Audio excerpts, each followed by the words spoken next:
দেখো মাছের কালারটা কি সুন্দর হয়েছে, দারুণ হয়েছে কালারটা। এরকম করে তোমরা রান্না করবে।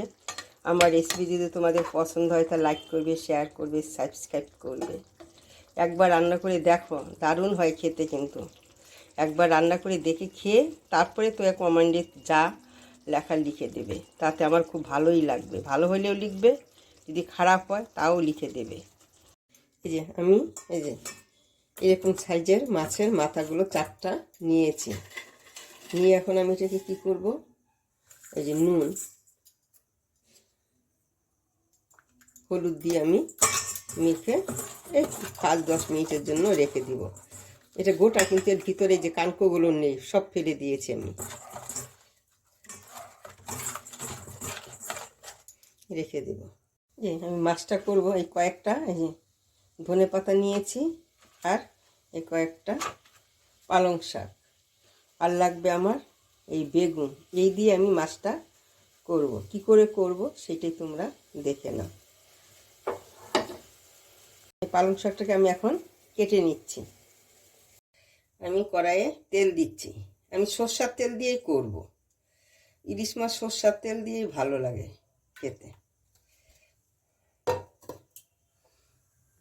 তেলটা আমার গরম হয়েছে, আমি এখন একটু মাছটাকে একটু ভেজে নিচ্ছি।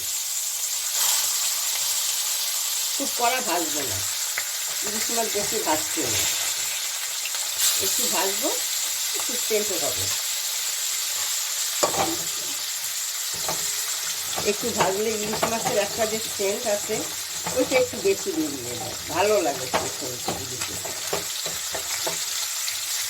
এখন মাছটাকে আমি উল্টিয়ে দিচ্ছি।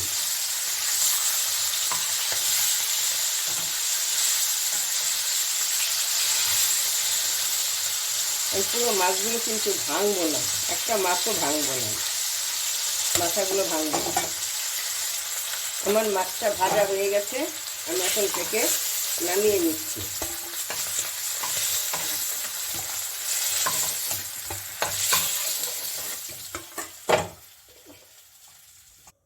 আমি এখানে কালো জিরা ফোড়ন দিচ্ছি, দিয়ে আমি এই যে বেগুনটা নুন হলুদ মেখে রেখেছিলাম, এই বেগুনটাকে দিয়ে দিলাম। আমি একটু বেগুনটাকে একটু ভেজে নেব।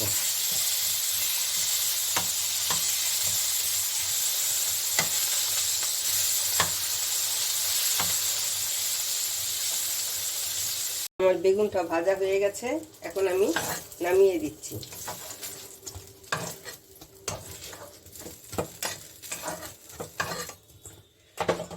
আমি আর একটু তেল দেব অল্প।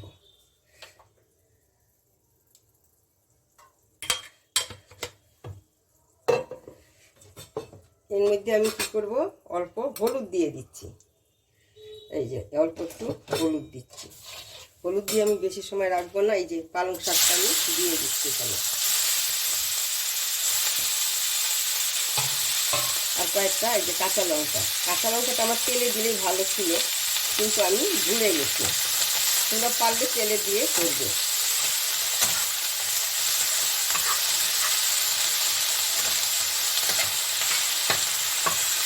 আমি পালং শাকটা হালকা একটু ভেজে নেব।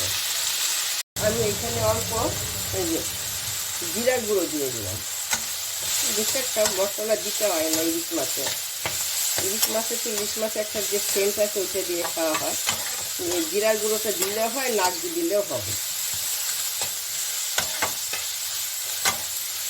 এখন এখানে আমি অল্প জল দিয়ে দিচ্ছি।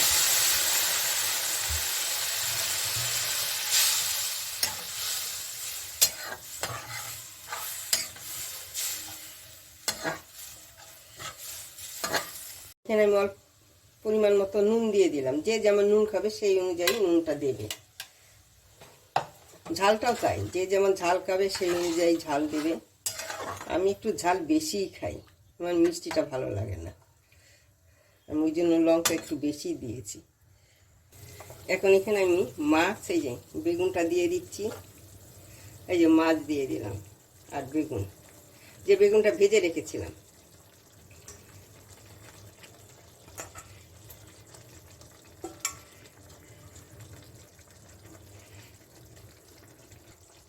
আমি রান্নাটা মিডিয়াম হিটে করছি, লোতেও করছি না, হাইও করছি না।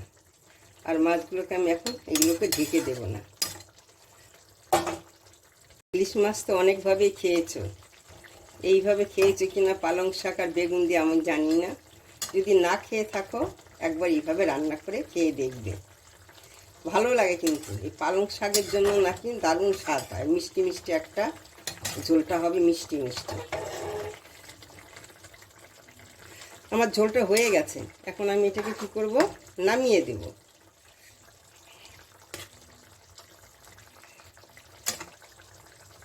দেখো কত কম মশলায় আমি রান্না করছি। এমনি তো বিয়াতে মশলা দিতে হয় না, ইলিশের গন্ধে খায়, মশলা বলতেই নেই, কোনো মশলাই আমি দিইনি। কিন্তু কালো জিরা ফোড়নটা দেবে, অবশ্যই দেবে।